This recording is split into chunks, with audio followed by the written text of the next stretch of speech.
So good morning. I am Dante Ang, the President and CEO of the Manila Times. We're fortunate to have today here the Pakistani Ambassador to Manila, Dr. Imtiaz Ahmad Kazi. I'm glad to meet your team at the very prestigious Manila Times. Sir, first, before we start, maybe we can ask you, what's the situation in Pakistan today? I noticed that Pakistan is, I think, doing better in managing the COVID in the Philippines right now. Your cases are lower. And what's keeping you busy these days? I just want to share that, yes, when I came last year in November, early November, Pakistan and the Philippines were almost matching, parallel to each other in terms of number of COVID affectees, as well as the number of deaths, and recovery rate was almost the same. Thankfully, last year, summer was not so bad for Pakistan. We had very few cases. Our maximum high peak was 4,000 cases in a day in summer last year, when world was witnessing many of the countries in the developed world were having much bigger numbers. And neighboring India was also approaching 50, 60,000 cases per day. And when I compare it today, after 5 months of stay here, I think that probably God forbid us all and God protect us all. But I see that the numbers in Philippines have surpassed much. They are reaching now around 1 million here. I think morbidity rate is also lesser than here. But again, it's a challenge for both of our countries. Right. Wow. Sir, let me backtrack a bit and ask you ask you about some of the international events that we've been following in the media. By the way, I had the chance to visit your country several years ago and had written a number of stories about Pakistan's efforts in fighting terrorism. It was quite an eye-opener to see that you guys are actually at the front lines. Now, what we heard in the media is the U.S. announcement to pull out of Afghanistan. What will be the impact of that in your region of the world? How is Pakistan reacting to that? You cannot change geography. Pakistan was imposed a war upon 40 years ago when the then Soviet Union invaded Afghanistan in December 1979. We were forced to become a frontline state in that part of the world. And it was a long drawn battle of next 8-9 years in which Pakistan also suffered. But some people now take credit that, yes, it was the Pakistan's struggle, of course, supported by international coalition, that the Soviet Union withdrew under Geneva Accords in 1989. But then things did not work out well in Afghanistan. And we all know this, how through different phases of chaos and instability that country has gone.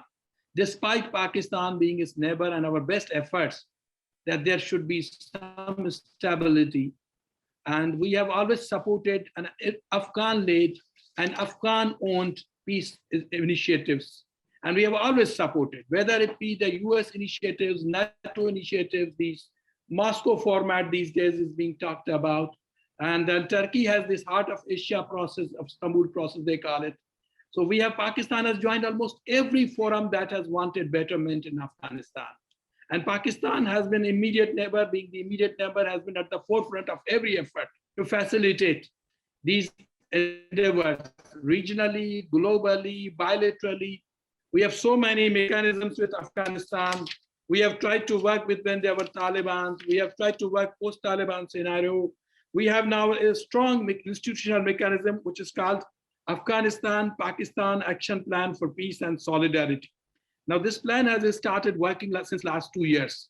And this agreement, which was signed between the US and Taliban 29 February 2020 in Doha, which paved the way for the start of intra-Afghan negotiations, and which has brought all Afghan stakeholders into a peace process. Pakistan has really worked behind the scenes very hard to bring these parties together in Doha.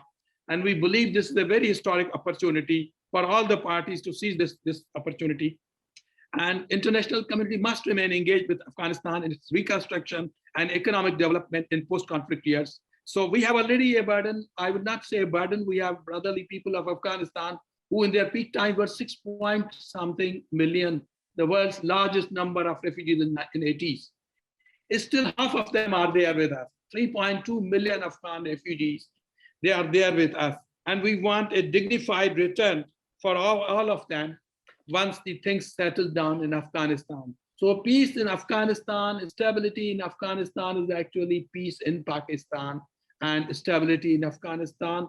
And we really want to see this peace in that part of the world now. And we are working for it the way we have worked for all along these years after Soviet pullout.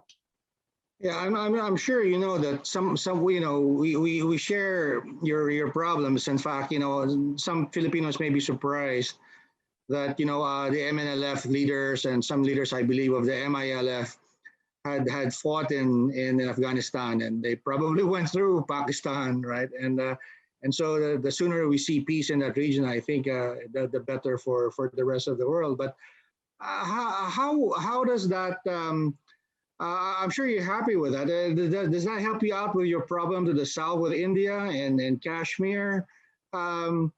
What's the situation there?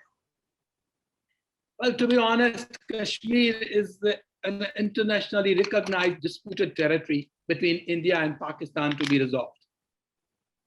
When Pakistan and India were partitioned in 1947 on the eve of British Raj departure from the subcontinent, two new nations came. One was India, one was Pakistan.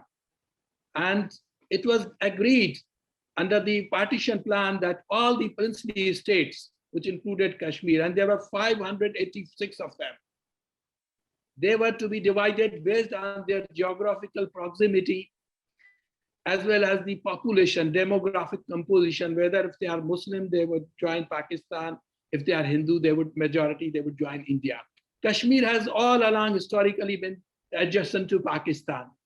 So, and it was, I think, more than 90% of people in Kashmir Valley were Muslims. But the Maharaja was Hindu. And there is a so-called instrument of accession, which India believes that they had, under which the Maharaja invited Indians.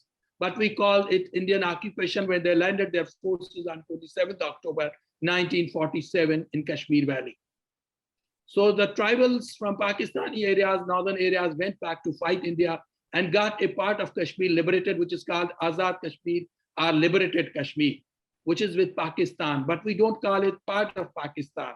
We say it is according to UN resolutions for which India had gone to UN General Assembly in 1948. Prime Minister Nehru had gone there with this case. And then there are more than a dozen resolutions which call for an independent and fair plebiscite in the region, which should decide, the people of the region should decide whether they want to join Pakistan or India. It is not a question of territory only, it's a question of right of self-determination. Right. In the modern days, we cannot deny this right. If East Timor can have this independence, if Southern Sudan can have this independence, why not people of Kashmir be given their right to choose their destiny? So Pakistan has always believed in the centrality of UN resolutions, but at the same time, we have always advocated that if India wants to have bilateral format, we are always ready to accept any formula, bilaterally, regionally, or under international auspices. We have been, so this struggle has been going on. Indian Prime Minister, Mr. Nehru, until he was alive in 1964, he died. He had all along been sending assurances to UN, to Pakistan, through various communications, that I stand by my plebiscite.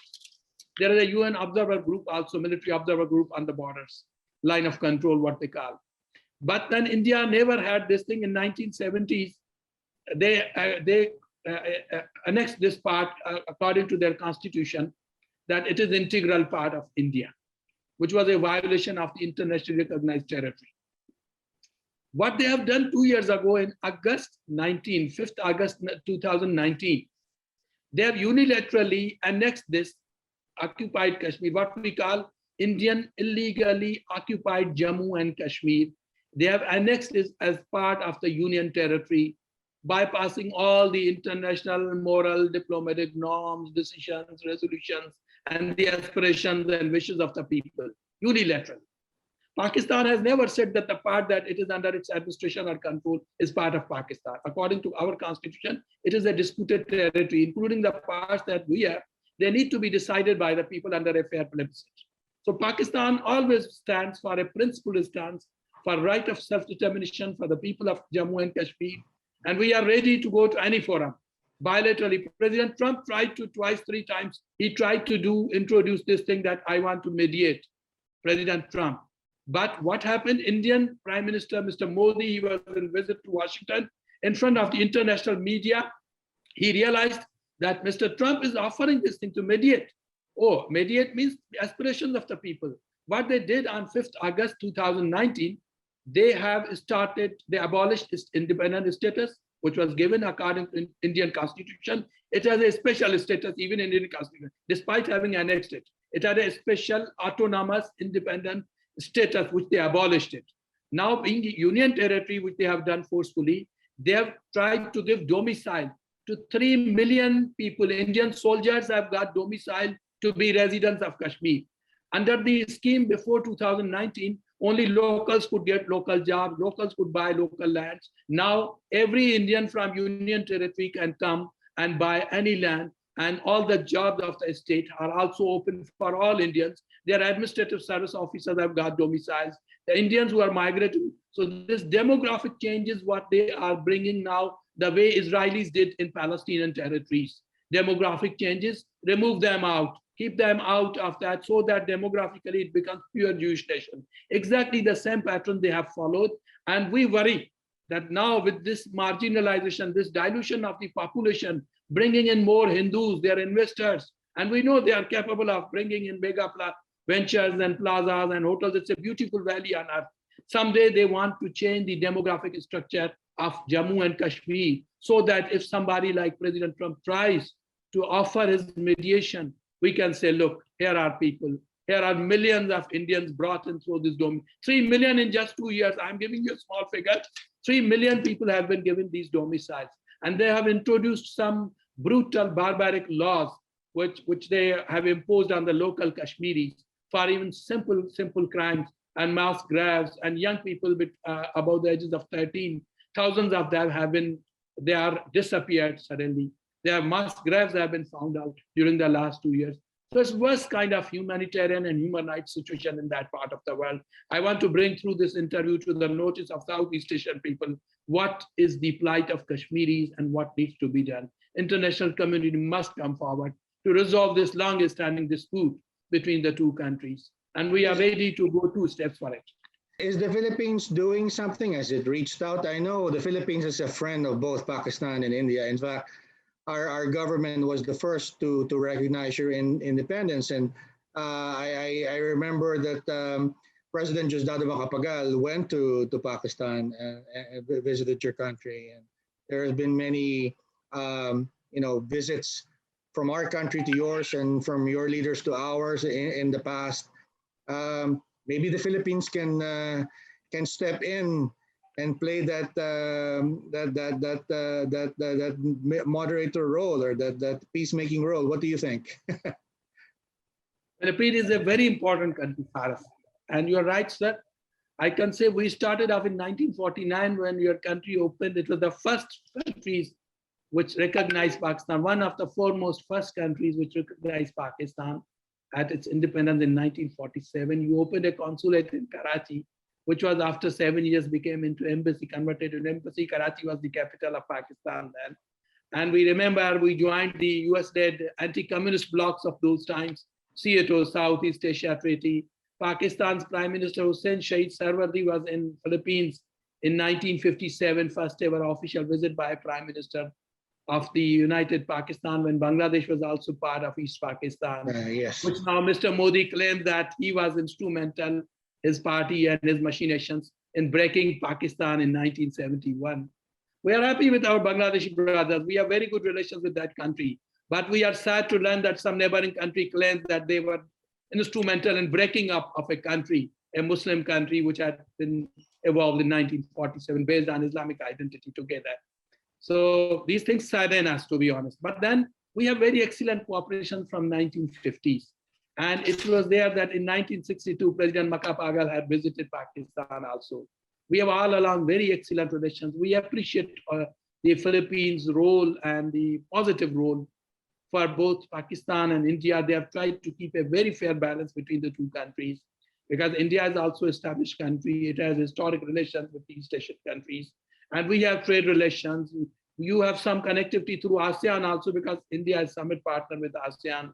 We are still sectoral dialogue partner. So these are international relations, but we are still glad that your country has always been at the forefront to positively support Pakistan in these issues. And we really value this gesture, these sentiments. And Philippines is one of the brotherly countries. We have security cooperation. I was presenting my credentials. Your President, Honorable Duterte, President Rodrigo Duterte mentioned about security, intelligence sharing cooperation. And he said we want to strengthen these ties further. Historically, and I think our Prime Minister Madam Aquino and Benazir Bhutto had met at some international forums. Then she visited here in 1995. Pakistan's Prime Minister Junejo visited in 1989 here in May. Then President Musharraf visited in 2005 when they signed this memorandum on terrorism, cooperation on terrorism and certain crimes. So we have excellent cooperation on many issues. But the issue is such a complex nature, Kashmir issue, that it's not a question of one country being able to pressurize or to exert efforts. It's an issue which needs pressure from all the big, all the stakeholders who can matter in it. Philippines is one of the important countries of ASEAN. ASEAN has an important role to play. ASEAN, we are there in ARF forum, ASEAN Regional Forum. India is a member. And so I think these are issues, regional issues. World has the realization of these issues. But because of the long time has passed, some countries think that Pakistan and India should do bilaterally resolve it, because it otherwise compromises their own trade relations with India, big relations. So we are glad that in the present context, Pakistan and India had frozen relations after 5th August 2019 unilateral declaration by India. I'm glad that UAE has played a role, as you might have read in the media, in early January this year. And the two countries, the military leaders, DG military operations have contacted there. Some other contacts have been made in UAE. And through the mediation of UAE, I think there is a hope of restoration of ambassadors, which has not been there since 2019. And they have also made ceasefire at the line of control, which had seen very brutal violations from the other side. 3,000, more than 3,000, 4,000 violations in a year from the other side we saw, and we responded them adequately, but it was not good in the interest of peace. So we are seeing that some countries in the region are playing some role, but still it needs a lot of efforts. It's not only management of the conflict, it is ultimately the resolution of the issue, which is the core issue between Pakistan and India.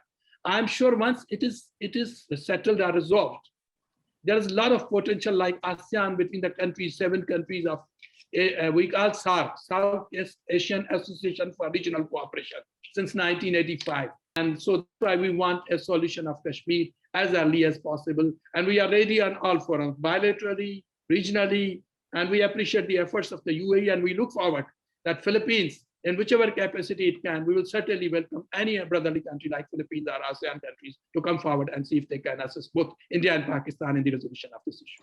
Thank you, Ambassador. I'd like to bring in my colleagues now. I know that,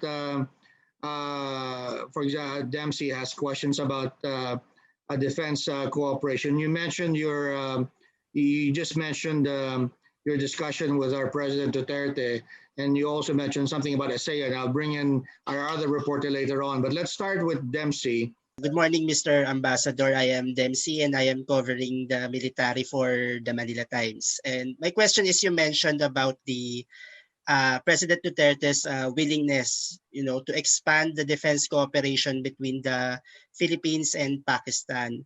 My question is, how are we doing on that right now, and how does the Pakistan and the Philippines? I mean, how does the Pakistan plan to expand its defense cooperation with the Philippines, and would there be arrangements like information sharing for the sake of counterterrorism, exchanges of soldiers, and common trainings between the two militaries of Pakistan and the Philippines? Thank you. I'm glad you asked this question. Let me tell you that when I presented my credentials to President Duterte at Malacanang Yes. last year in December, the very first sentence that he mentioned after my brief statement, he started off, and if you allow me to quote, he said, and it is available on YouTube, by the way, that Yes. statement from your president. It Yes. says, let me extend our military to military exchanges and sharing of intelligence and best practices, particularly in countering terrorism and violence. While I had appreciated President for his far-sighted policies, which had brought good dividends in Mindanao, stability and peace for all the stakeholders, his policies, he also appreciated our military to military cooperation. So this is something we value. And we already have excellent cooperation in this field. Although we are both developing countries, we depend on others. But I can tell you that you have this modernization program, revised Yes. armed forces of the Philippines modernization program. Probably second phase is going on between 2018 to 2023. It is almost $6 billion program, which is going on. You are looking for surveillance radars, some utility aircraft, some unmanned vehicles. I'm glad that you have reopened your defense wing in the Embassy of Philippines in Islamabad in February last year. Yes. There are chances that we might reciprocate by bringing in our own defense attaché very soon here in Philippines. At the moment, our defense attaché in Kuala Lumpur is concurrently looking after the defense relations of Pakistan and Philippines. But there is a lot of scope.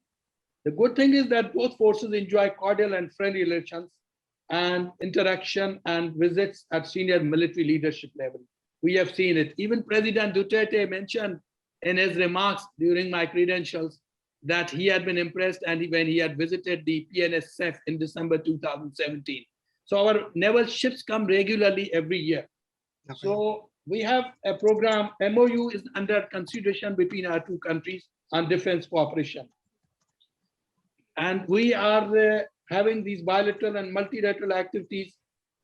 Actually, there were some activities, if you allow me, you have asked this question. There were some activities planned as usual for the year 2020, but because of COVID, they were actually postponed or canceled. I can mention some of those. We have a flag officer in command, Philippine Navy's visit to Pakistan, which was postponed. They had to come for a regular 2-year exercise called Aman, peace exercise by Pakistan Navy. It concluded 2 months ago. So it was in December actually, and the Philippine ships could not go there. Likewise, Pakistan Navy's 2 ships come here. They were supposed to come in June last year for the International Fleet Review, IFR, in Manila, but they could not come because of COVID. Then there is a dignitary and PN delegation for Western Pacific Naval Symposium, which was supposed to be held in Manila in May last year. So our delegation had to come at a very senior level, which has not been able to come.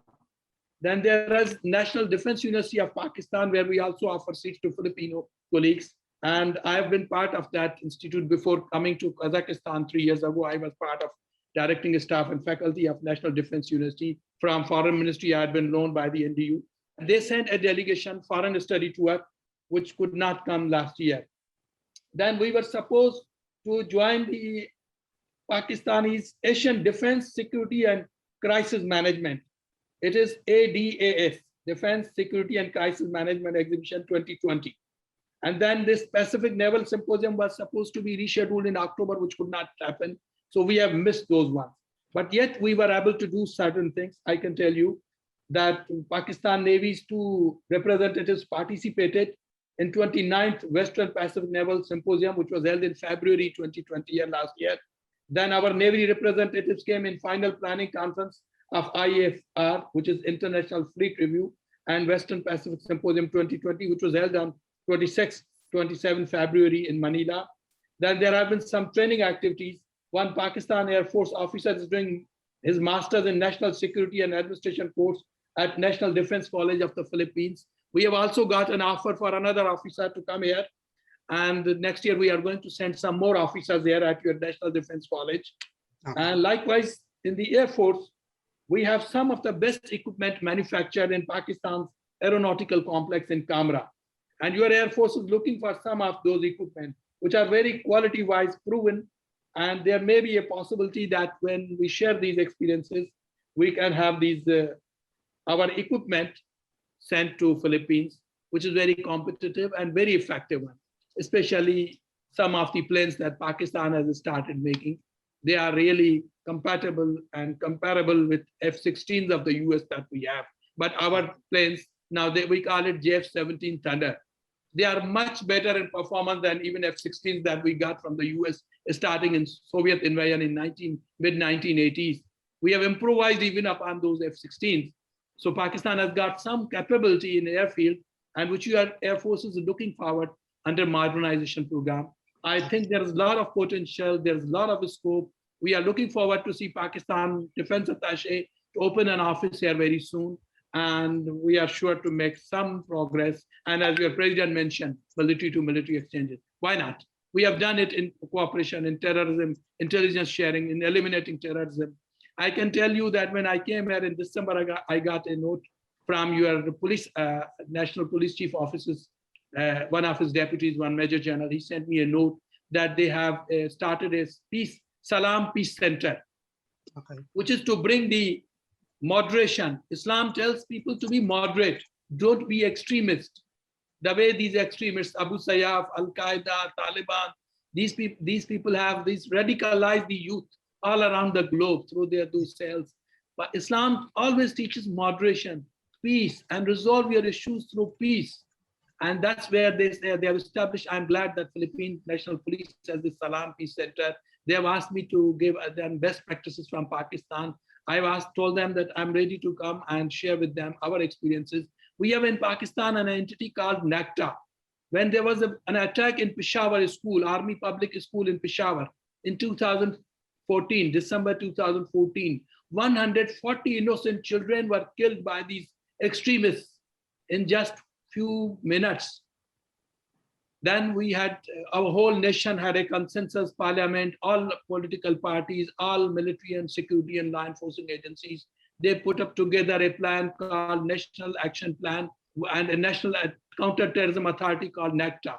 They have devised some beautiful de-radicalization programs to prevent extremism and violence. I'm ready to share those modules, those packages with the authorities in the Philippines, especially with your police. And I'm looking forward that we can have much better cooperation in the days ahead. Actually, our seat of ambassador remained vacant. My predecessor left in September 2019. There was no ambassador until November when I joined here. So it has been a very, very unusual gap of almost 18 months. There was no ambassador. And it's a small mission. But I'm here to fill those gaps with my colleagues and my team here. And I look forward that we will have excellent security cooperation, intelligence sharing, military exchanges, and at some point, I wish to see that your leadership should go to Pakistan. Yes. Of course, conducive circumstances are not conducive, but the last president who visited Pakistan from this country was President Fidel Ramos in 1997. And then Pakistan's last president who visited Philippines was President Musharraf, General Pervez Musharraf in 2005. So if you take from both ends, it's almost 24 years when some leader visited from here, and some 17 years, 16 years when some leader visited from Pakistan. So I look forward that someday when COVID eases out, if President Duterte or his successor can visit Pakistan, and then leadership levels visits provide us some opportunities to ink some MOUs, and defense and security would be one of my priorities. Sir, Ambassador, so how imminent are those those transactions? Are they about to happen? I mean, how soon will we see Pakistani jet planes flown by the Philippine Air Force? Is that something imminent, or is that something that's preliminary in talks? You see, we are, again, I would say we have a very competitive age. We have developed some equipment, aerial equipment, even in the armed forces and naval. We have relied on our intelligence technology. We were under sanctions in 1989. After Soviets left, United States put Brown Amendment, Pressler Amendment due to our nuclear program. And we were under sanctions, stringent sanctions in Pakistan, despite being ally, until we became the most non-NATO ally, the most important non-NATO ally after 2001, 9/11, when we joined war on terror. So those 10 years were and we were under stringent sanctions. And yet we had to respond to India's nuclear explosions in 1998, and we openly declared our nuclear detonations in 1998. But we have indigenously developed some capabilities we can share with all friendly countries to whichever extent we can for the interest of promotion of peace and to eliminate terrorism. And Philippines is one of the brotherly countries. But again, I would say your country is also a mutual defense treaty ally of the United States. So we have learned some technology from America. We have some technology from China. I always say that Pakistan and Philippines are the two countries in the world which have so many things in common, because we are religious based. We value our religions which teach peace. Christianity or Islam, true religions teach peace. We are most populous. We are manpower exporting countries. We both countries have 11 billion export diaspora manpower, almost equal numbers of Pakistanis and Filipinos working abroad. We have so many things in common. I've realized it. I find Manila like Karachi, my second home here, whenever I landed here. So we are the two countries which have a strategic partnership at the same time with the US and China. Philippines signed a strategic partnership agreement with China in 2018 when President Xi visited here in November. Pakistan is also balancing a very beautiful relationship with both these countries, China and the US. You have a mutual defense treaty since 1951. So our capabilities, our sources of having these equipment are almost the same. But still, there is a lot of scope. It would be a modest cooperation, but if we can, why not? We should do it. I'm sure once this MOU, which is under active consideration between Pakistan and the Philippines, MOU on defense cooperation, and once it is finalized, and once our defense attaché is here, we can have a lot of scope. I am not saying when jets would actually fly or what jets would fly, but there is always a scope, always a possibility. Maybe you have your own equipment and we can share our best practices to modify our own equipment, to share those know-how and technologies. So we have scope to share in the interest of peace and elimination of terrorism and extremism. I understand that Pakistan is aware about the situation in the Philippines, especially in counterterrorism efforts, counterinsurgency. How does Pakistan want to contribute for peace in Mindanao, and what kind of assistance does Pakistan wants to provide the Philippines in achieving this goal of peace in Mindanao? Pakistan was born in 1947 based on a theory which was called two-nation theory. When we Muslims of the subcontinent, having realized difficulties that under Hindu domination, on 1937 elections of the British Raj, when Muslims of South Asia could not offer prayers in the mosque, when they were brutally, because of being minority, Muslim minority, they were suppressed and they were forced to sing the Hindu anthem in the schools, Muslim children, Bande Mataram. When they used to pray in the mosque, the pig or swine heads were thrown in front of the prayer ranks in front of them. So we had realized that Muslims cannot live under Hindu domination in India, even when Britishers leave. That's why Pakistan became the first Islamic Republic on the earth with the name of Islamic Republic of Pakistan, which is our official title. And Pakistan, even in 1945, we had raised the issue of Palestine. Our leadership is still in the making. They had supported the Palestinian cause in 1945. When I was in Kazakhstan, Kazakh brothers thanked me that your Muslim League, which was the founding party for Pakistan, All India Muslim League, they had supported when Soviet Union was suppressing Kazakh Muslims, Uyghurs and others in that part of the world under the Stalin's gulags and those programs. The Pakistani Muslims had supported them, and many migrated in Pakistan and Iran, and their descendants are still living in Pakistan, Kazakh Muslims. So Pakistan has always espoused Islamic causes. Pakistan has also supported Philippines in getting observer status for the OIC, Islamic Countries Organization based in Jeddah. We want, because we have a major Muslim population here. So we have always looked for Muslim betterment in anywhere on the earth. If there are some Muslims who have had some difficulties, we have always felt for them. Let me tell you frankly and candidly, Not that it is because of only Islam, it is human sentiment. When there is something wrong with Rohingyas, I'm sure when their houses are burnt, you feel the same pain, irrespective of being you are Christian or Muslim or secular. When some human beings are suppressed somewhere, one feels the pain. So maybe there were times when these things, I don't know, it is internal affairs. I'm not saying anything about this, but some things happen when some communities feel suppressed, then the pain is felt by peer communities outside. But we are happy. And we have never supported terrorism. It is good that Pakistan has exchanged intelligence sharing with your government, your country, your armed forces. They have a great contribution in bringing peace, Philippine armed forces and national police. You have given sacrifices the way we have given to bring peace in that part of the world.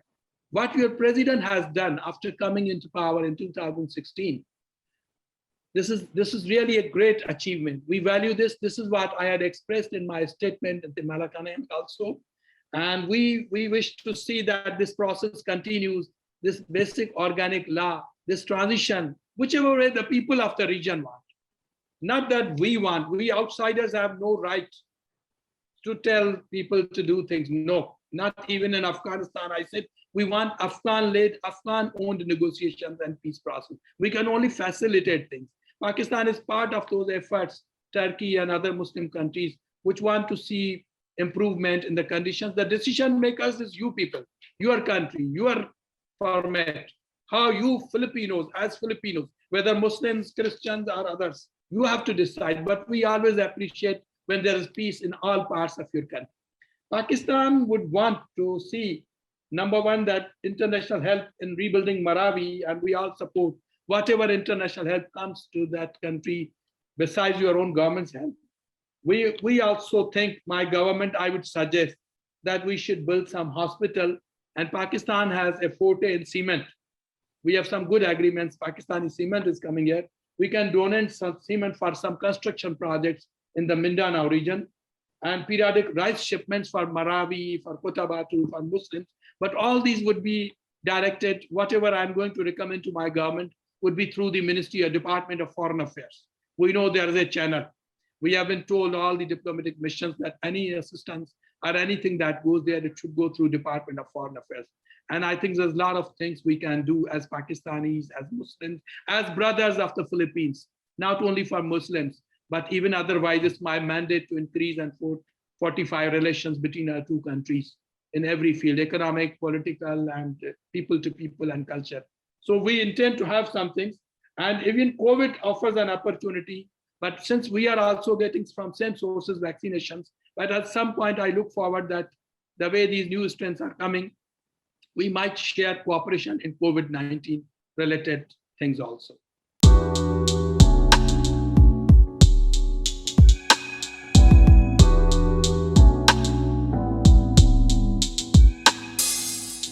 Thank you, Ambassador. At that point, can I turn now to economic cooperation and bring in my colleague here, Ana Leia. Leia, you have some questions precisely about COVID cooperation and trade in general. Could you ask your questions, please? Hi, good morning, Ambassador. You mentioned about the possible cooperation on COVID-19. Reports earlier mentioned that Pakistan is pushing for the development of a single-dose COVID vaccine. May we ask an update on this? To be honest, I have not been to Pakistan for the last 1.5 years. And I have been settling down here. I only found my home last week. I was in a hotel with my 3 daughters and wife. So I have not been very regular on my updates from Pakistan these days, except the official communications, which do not mention much about COVID-related research. And we have received some circulars that we have developed some ventilators, some medicines. Pakistan is one of the most cheapest competitive medicines producer. Our pharma sector is doing good. And I look forward that Pakistani medicines should have more avenues here because they are affordable. And your president has passed last year an act of affordable medicine for everyone. I don't have much information about single dose. What I know is that in the initial days last year when COVID had started, after March, around June o'clock, Pakistan had experimented something about plasma. Those who had been affected by COVID, antibodies, we had done some research on that. blood taken from the affectees, antibodies, and our scientific institutions were working on that. Just a follow up, will there be a possibility of like technologies transfer, if not vaccine, for that plasma you earlier mentioned? There is a scope, yes. The only thing is that you see, even the developed countries are in a struggling phase. COVID is such a novel phenomena that no country developed even has been able to understand it fully. We even don't know what is going to be the impact of the vaccination, long-term impact on us. It is going to change RNA of human body. Some people have had some bad experiences in European Union, embolism, thrombosis, brain-related hemorrhages, and deaths in Germany, AstraZeneca vaccine. So even today, these people are getting vaccines. We are all going to go through it, but we don't know 2 years down the road what is going to be its impact on our smell sense, on our feet, on our body limbs. Really, we don't know. Think we are doing things. This is the only vaccination that has been prepared in hurried manner to save the humanity. The way this has come, and now unfortunately these variants, the way they are transmuting and coming and affecting. Nobody had last year wondered that the maximum peak number of 5,000 of Philippines would turn to 15,000 on 5th April this year. 3 times. Had we ever thought? Last year, I remember early this year, people were saying, we have been able to see for 1 year COVID. It is manageable now with medicines. Vaccinations are coming. Hopefully 2021 would be a relaxed year in many ways, with masks, with our medication, vaccination. All people were thinking, and suddenly we have now these new variants. So it is something we really don't know where we are going to end up ultimately.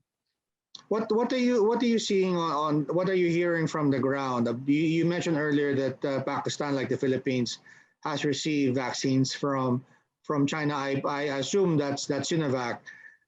Here, we've been encouraging people to take whatever vaccines available, but how is it performing in Pakistan from what you've heard? So actually, last week I remember Russian Foreign Minister was in Islamabad also, Mr. Sergei Lavrov. And Pakistan appreciated the Sputnik 5 vaccine. And I think both countries have decided to also see that we should also try that one. That would be a new addition in Pakistan. Apparently, press reports say that we are interested in a Sputnik also, Sputnik 5. But at the moment, AstraZeneca and I think there is some age group related differences.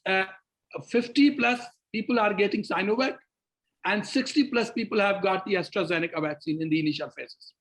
So there are some vaccines which are suitable for some age groups, but we have to see how it rolls out ultimately for the masses in the long run. Sir, jumping off from what you said earlier, you said Pakistan is strong in terms of pharmaceuticals. Are there some firms from your end that are willing to invest in the Philippines, especially now that President Duterte recently signed the second package of the tax reform, which lowers the corporate income tax? I have had some meetings with pharma producers. There are a few Pakistani firms here. And I think one was the Seher, the biggest one so far that I saw. They are importing 350 pharma products here. And some initial medicines related to COVID also they were importing last year.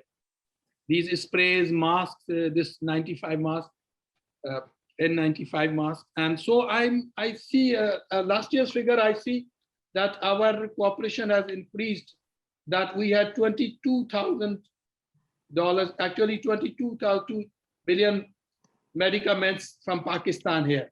Mm-hmm. This was the third most important after cement and rice, the third most important component of our exports, which stood at $120 million last year. Medicaments or pharma products are third largest product from Pakistan. And I have met 3-4 big producers, but they are also producing certain things from Pakistan. Some are being manufactured in combination with Chinese companies, some with Singapore. So there is this variant of productivity, but there is a lot of scope for Pakistani investors to invest in Philippines pharma industry to make these medicines. Because when I compare the prices here, they are at least 3 to 5 times more expensive than what we pay in Pakistan. Let me tell you frankly. And you are also a populous country. I feel pain when I see that I needed some medications, they are not available here. Just one example, my wife's medication, which is called Azil Sartan. I went to Mercury stores this weekend. All medical stores said only 2 stores have in Mindanao and Cebu. And entire Philippines has lost the stock of Azil Sartan, which is called Edarbi. It's a common blood pressure vaccination.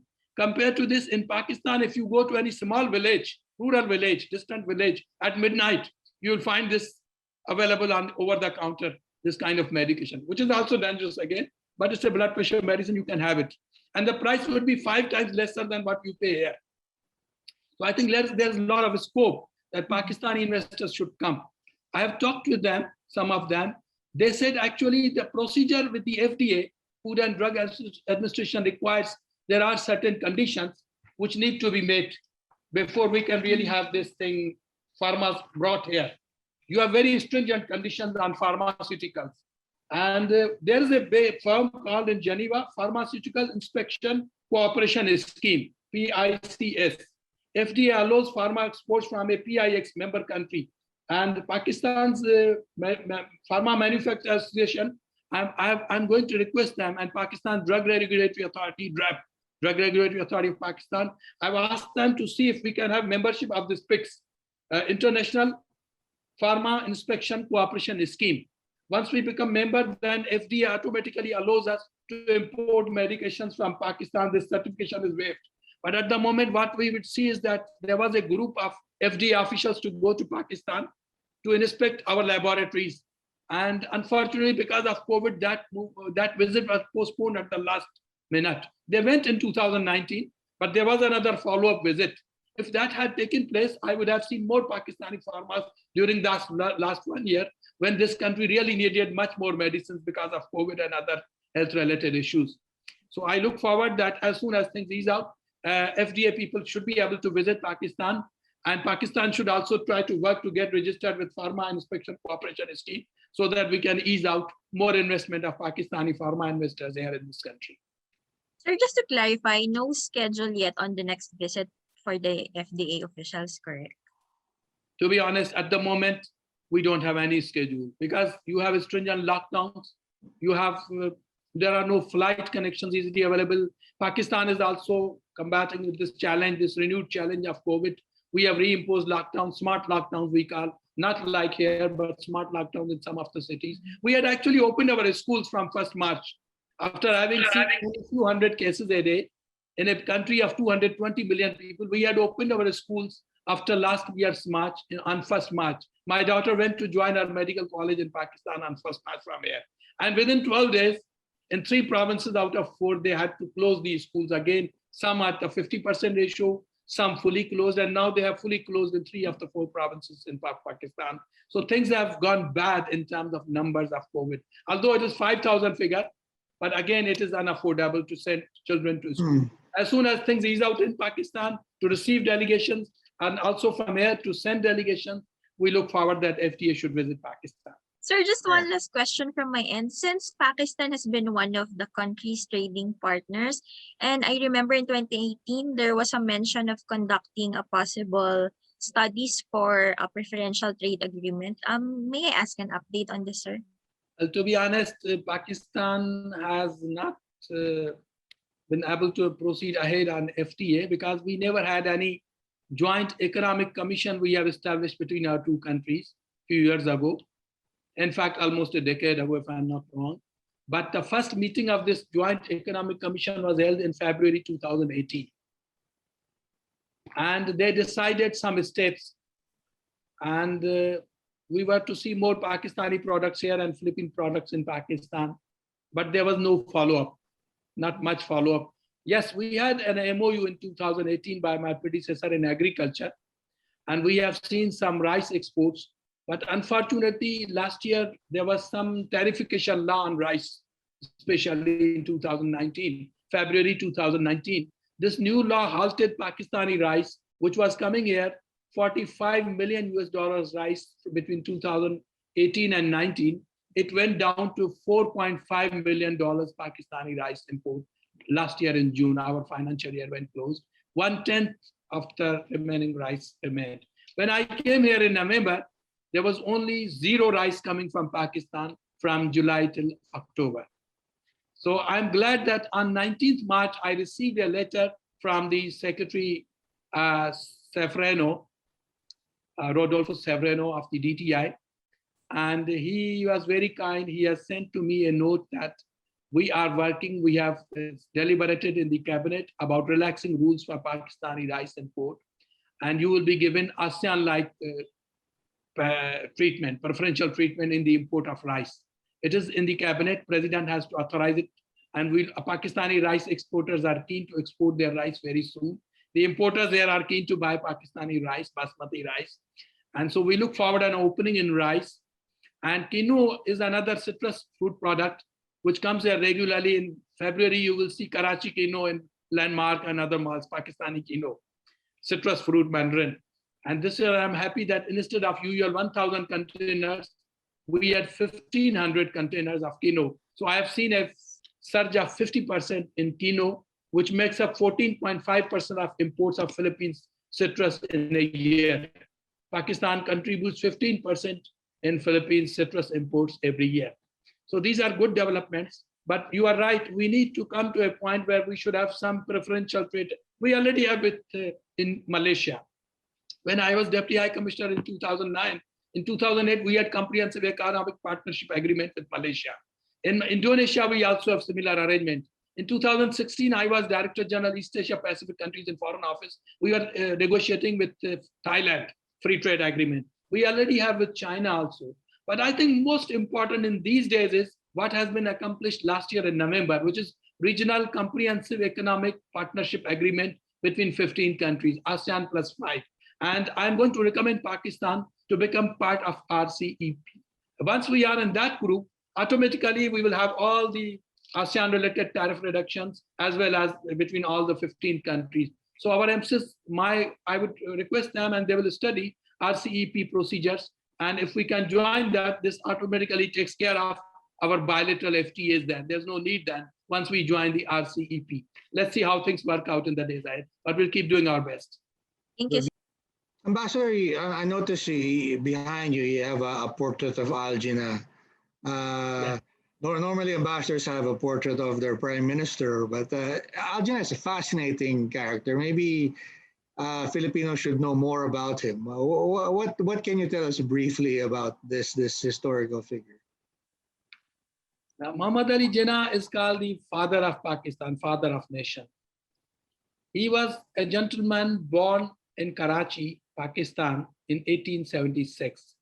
An ordinary boy who went for studies in London after doing his 10th graduation matriculation. And he studied bar at law at Lincoln's Inn. And he came back and he started his practices in that United India. And in 1919, in the decade between from 1909 onwards, he started his career in politics by he was given the title of Ambassador of Hindu-Muslim Unity. He was a learned leader. He had studied like Nehru in England. And there were few people who could afford those kind of educations. Graceful person, principled stance, legal background, solid firm background, always following the right meritorious path. Whether it goes even against him, he would say, this belongs to me, it's okay. This doesn't belong to me, it is his. So they had Mr. Mahatma Gandhi, the Indian leader, had given, and the Congress had given him the title of Ambassador of Hindu-Muslim Unity. In 1909, British had introduced some autonomy type reforms in subcontinent, Minto-Morley reforms, and Jinnah became vocal for having these rights for Indians, not for Muslims only. And then he went on with his practice as well as the right causes of the Indians for their liberation, for their autonomy in those days in 20s and 30s. Then there was another great leader which was called Allama Iqbal, the poet of the East, we call him. He's buried in Lahore. In 1930, for the first time, Allama Iqbal gave the idea of Pakistan, that Muslims of Indian subcontinent who form majority in certain provinces, which are now in Pakistan, as well as the Bangladesh, which was East Pakistan until 1971. They should have their own autonomous republics within India to carry on their lives, the tradition. That's the way you have given those permissions to Mindanao Muslims. They can have their Sharia laws, their marriages, their legal rights, and other things. So he said something like this on this pattern for Muslims in Muslim majority provinces. So he was the first to give the idea of Pakistan. We call him the Iqbal, who gave the idea of Pakistan. But then who matured this idea was Jinnah. Jinnah tried his level best to have rights for Indian Muslims, but in 1930s, he was disappointed by the politics of Pakistan, by the politics of the Indians, especially Hindus. So he left for England again. Then he was brought back in 1934 to India. By Iqbal wrote him letters, Indian leaders wrote him letters that you are the right person at this moment. And he carried on. In 1940, under this banner of this party called All India Muslim League, which was founded in 1906 in Dhaka, nowadays Bangladesh capital. This was All India Muslim League. And under this banner, in the Minar-e Pakistan, you have seen there is a minaret in Lahore. It is called Minar or Tower of Pakistan. Under this place, they adopted thousands of Muslims from all parts of India came, and they adopted a resolution called Pakistan Resolution. 23rd March was it. So we observe 23rd March as Pakistan Day. Our national day is 23rd March, not 14 August 1947, when we got actual independence. So Jinnah led the struggle with the Britishers to get a separate homeland for Muslims of South Asia based on their separate identity, culture, mores, rights, food, cuisine, practices, and the fearing the Hindu domination, and the way 1937 elections had dealt a blow to the Muslims of subcontinent. Muslims realized they cannot live under Hindu domination. And now you see what has happened in India now. Under Modi's Hindutva policy, they are lynching somebody who takes meat of the cow. They lynch a Hindu because they say he has vivisected our mother. Holy cow is the mother for them. It is some religious deity for them. They have denied citizenship rights to Indians.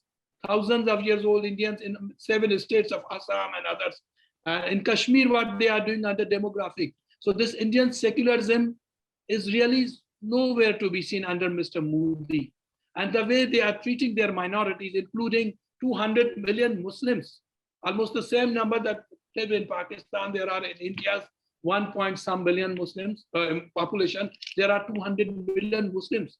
They even don't acknowledge Taj Mahal. If you see Indian tourism brochures, because it was built by Muslim Mughals rule, the historic, the famous Mughal rule, Mughals, Taj Mahal. When you see their brochures, they say it is an icon of Muslim identity, Muslim culture, a Muslim ruler's wife buried there, Shah Jahan's wife, Mughal emperor. So they are trying to detach themselves from everything that is Muslim, that it's a heritage, it's your past heritage. So Muslim rule, they have some fears and phobias.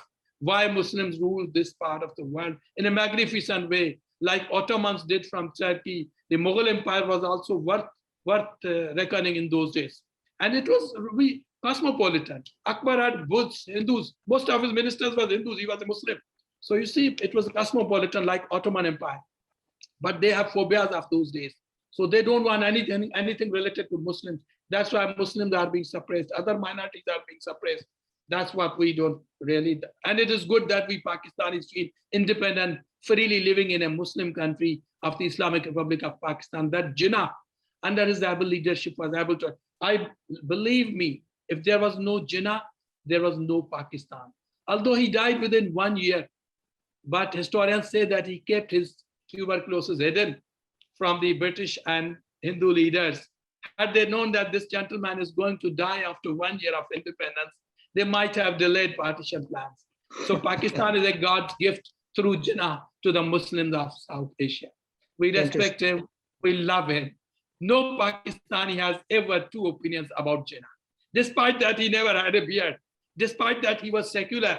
Despite that, the very first address very modern. His address was, you are free to go to your mosques, to your churches, to your temples. You, for the state, you are only Pakistan. Our first foreign minister was not a Muslim, Mr. Zafrullah. Many of our leaders in those days were not Muslim, although it was the Islamic Republic of Pakistan. But the equality of rights for citizens of Pakistan was the motto of this man who believed in religion and Islamic values, but who believed in secular human values, which never had contrast or clash with Islam's values. So he believed in Islam, true Islam, which gave liberty to every person, not only to Muslims, but every person who was citizen of Pakistan. That's why we respect him. We love him. Ambassador, this is my last question. How would you like Filipinos to think about Pakistan? What would be what should be the images that we see in our mind's eye when we think about Pakistan? What is your objective as ambassador in influencing that image and that relationship between our peoples? To be honest, let me tell you, Pakistanis and Filipinos, what I have seen in the last 5 months, although I have only experience of Malaysia, I was Deputy High Commissioner from 2009 to 12. This region, this second time I've landed.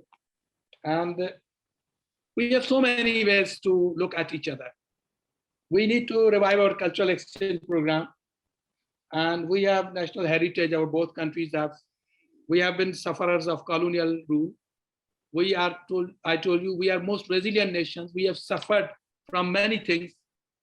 We have been victims of many occupations, many things that we have shared in many ways, even in the anti-communist experiences when we joined together Pakistan from that foreign with Seattle and our Prime Minister visiting here. So we have felt in many points, you were also in your initial phases after independence. We need to see those things. Then what I've seen is we are hardworking, resilient nations. What I see is when Pakistani and Filipino marriages have become very common phenomenon nowadays, especially in Dubai, UAE, and experts from both countries happen to be together for employment. So they are Phil-Pak marriages are proving very successful these days. And I've seen frequently more Filipinos in Pakistan. My sister's house, I went, there are Filipino ladies working there. I see in international hotels in Pakistan, some Filipino experts. I see IT experts from Philippines in Pakistan. I have seen in the past 2 decades, some engineers, scientists on our road railway projects, international projects funded, but some Filipino engineers, high-grade technicians, engineers, scientists working in Pakistan. There are around, I think, few hundred couples married from Pakistan to Filipinos. Here I see some Pakistani businessmen happily married with Filipino wives, here happily living in Philippines for decades now. So I think we should have some common production. TV, Pakistani TV and Filipino TV should produce some movies like we have done with China and some other countries on our experiences, these cross-cultural experiences, and then they can be broadcast with dubbing here or there. You have Metro Manila Film Festival here, and I would request Pakistani film authorities and students and to bring commercial films for that can be displayed here with English dubbing or Filipino Tagalog dubbing. Then tourism potential, both of our countries have abundant natural beauty. And I see that if we promote, although we have been, to be honest, we are developing countries, our countries don't have that per capita income to spend like rich countries, tourists spend.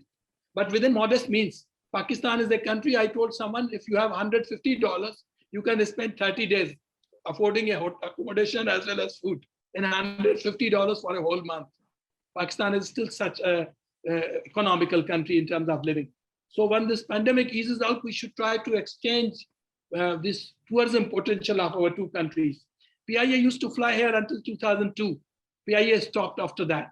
My priority would be that either PIA flies here or Philippine Air, when things ease out after COVID, should travel to Pakistan. It gives them easy connection. Pakistan has every 1 hour, we have some connection to UAE, to Saudi Arabia, Jeddah, Riyadh. Our, I think 4 million expat workers in Saudi Arabia, 2 million in UAE, 1 million in Qatar, Bahrain, Oman. So Filipino workers also fly to that region. If Philippine Air goes to Karachi, or PIA takes them to Karachi, they have easy connections for UAE also. I think these are some of the steps, some promotional videos. We need to see each other more. We need to come into action with, and I had some movies played, Pakistani movies in Malaysia with dubbing.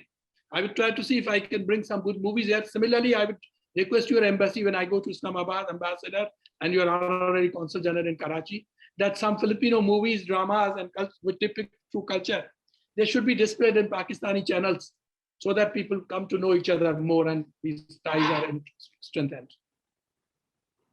Well, thank you very much, Dr. Kazi, Ambassador.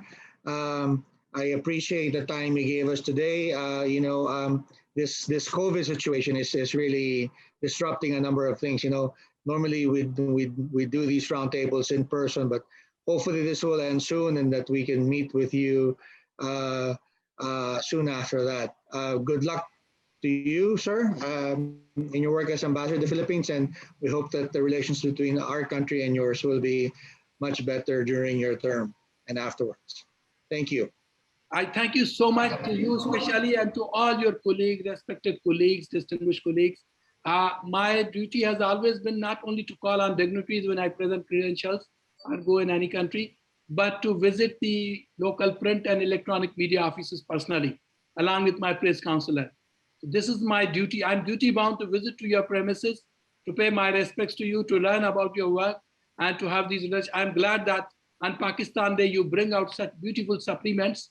I'm glad to each one of your staff, and I'm looking forward to the day when I can come personally to your premises, and also I can invite, I have hired a modest house now in a local region diplomatic area, and I look forward to invite you for a Pakistani biryani and traditional meal someday at my residence very soon. Wish you all the best. Thank you, Ambassador. Dr. Kazi, thank you.